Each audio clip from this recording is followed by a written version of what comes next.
हैं तो आपको भगवान विष्णु ने देवी लक्ष्मी और गरुड़ जी को स्नान करने के विषय में जो रहस्य बताया है उसे अवश्य ही सुनना चाहिए। स्नान कब करना चाहिए? अपनी संतानों को अपार सुख देने के उत्साह में सेठ एक बात भूल गया। उसने अपनी पुत्रियों को धर्म और शास्त्रों का ज्ञान नहीं सिखाया। वे जीवन के आध्यात्मिक और नैतिक पक्षों से हमेशा दूर। सेठ ने तुरंत एक ताम्र पात्र में जल लाकर उनके चरण धोए। उस जल से उठती पवित्रता मानो समस्त घर में फैल गई। सेठ ने भरे मन से कहा, स्वामी, आपने मेरे द्वार आने का कष्ट किया, मेरा जीवन धन्य हो गया। दिव्य पुरुष ने सेठ के मुख की उदासी को देख लिया और स्नेह भरे स्वर में पूछा, वत्स, तुम्हारे चेहरे पर चिंता की रेखा स्पष्ट है, मुझे अपने हृदय का दुख बताओ। सेठ का जैसे बांध टूट गया। उसने अवरुद्ध कंठ से उस पर जो बीती है वो सुना डाली। स्वामी, कभी मेरा घर धन धान्य से भरा था। 3 पुत्रियों के विवाह धूमधाम से किए, पर उनके ससुराल में प्रवेश करते ही वहां विपदा आ गई। सेठ ने आगे कहा, उनके पतियों का व्यापार चौपट हो गया, परिवार कंगाल हो गए। मेरी बेटियां दुखी होकर मायके लौट आई। सोचा यहां सुख से रहेंगी, परंतु प्रभु की लीला देखिए, अब मेरे अपने व्यापार में भी भारी नुकसान होने लगा है। सेठ ने अपनी बेटियों को भी पास बुला लिया। तीनों झुकी नजरों और व्याकुल हृदय से साधु के उन्होंने कहा, ब्रह्म मुहूर्त में स्नान करना, तत्पश्चात उदय होते सूर्य देव को अर्घ्य अर्पित करने से जीवन में सुख, समृद्धि और शांति आती है। उसे जल की हर बूंद मानो तन और मन को ताजगी और सकारात्मक ऊर्जा से भर देती है। ऐसे स्नान से मनुष्य रोग व्याधि से दूर रहता है और उसका शरीर स्वस्थ एवं निरोगी बना रहता है। साधु ने आगे बताया, दूसरा है देव स्नान। प्रातः 5 से 6 बजे के मध्य किया जाने वाला स्नान देव स्नान कहलाता है। इस बेला में सभी पवित्र नदियों, गंगा, यमुना आदि का स्मरण करते हुए जल में डुबकी लगानी चाहिए। उन्होंने समझाया, इस समय स्नान करने से मानव के शरीर में सकारात्मक ऊर्जा का संचार होता है।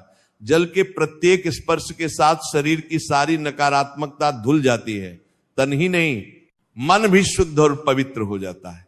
साधु बोले, देव, स्नान का पालन करने वाले के जीवन में धन संपदा की वृद्धि होती है, उसे सभी भौतिक सुख प्राप्त होते हैं और उसके घर में लक्ष्मी जी का वास बना रहता है। साधु ने तीसरे प्रकार का उल्लेख किया। तीसरा है रस्य स्नान। सुबह भोर में जब आकाश में कुछ तारे भी चमक रहे होते हैं, उस बेला में जो स्नान किया जाए उसे स्नान कहते हैं। यह भी एक श्रेष्ठ स्नान है जो मानसिक शांति प्रदान करता है।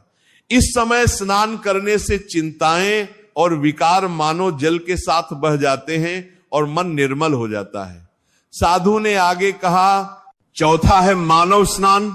सुबह 6 से 8 बजे के बीच अर्थात सूर्योदय के समय या उसके तुरंत बाद जो स्नान किया जाए उसे मानव स्नान कहा गया है। उन्होंने कहा, यह स्नान भी शुभ फलदायी माना जाता है। इस समय स्नान करने से शरीर दिन भर ताजगी, स्फूर्ति और सकारात्मक ऊर्जा से भरा रहता है। यह ऊर्जा मनुष्य को हर कार्य उत्साह के साथ करने की प्रेरणा देती है। साधु का स्वर अब गंभीर हो उठा, परंतु यह भी ध्यान रख, पवित्र नदियों गंगा, यमुना, गोदावरी, सरस्वती, नर्मदा, सिंधु और कावेरी, आप सब इस स्नान के जल में सन्निधि विराजमान हो। साधु मुस्कुराते हुए बोले, इस मंत्र का उच्चारण करते हुए स्नान करने से ऐसा पुण्य मिलता है मानो मनुष्य ने सभी तीर्थों में स्नान कर लिया हो। सभी पाप धुल जाते हैं और सौभाग्य का उदय होता है। भगवान विष्णु रूपी उस साधु ने स्नान के महत्व की एक कथा सुनाकर और समस्त विधियां समझाकर सेठ और उसकी पुत्रियों को मार्ग दिखा दिया था। तीनों बहनों की आंखों में कृतज्ञता के आंसू छलक आए। उन्हें अपनी भूल स्पष्ट रूप से समझ में आ गई। तीनों ने हाथ जोड़कर साधु को प्रणाम किया और कहा, महाराज, आपने हमारी आंखें खोल दी। अब हम जीवन भर आपके बताए मार्ग का पालन करेंगे। सेठ ने भी नमन करते हुए साधु का हार्दिक धन्यवाद किया। साधु रूप में आए। प्रभु ने प्रसन्न होकर तीनों को आशीर्वाद दिया। सदा सुखी रहो। तुम्हारे घर में पवित्रता और लक्ष्मी का वास सदा बना रहे। सेठ ने पुनः उनके चरण छुए। पल भर में ही वह दिव्य साधु आंखों से ओझल हो गए। सेठ समझ गया कि स्वयं नारायण उनकी सहायता को आए थे। इसके पश्चात तीनों बेटियां अपने अपने ससुराल लौट गईं।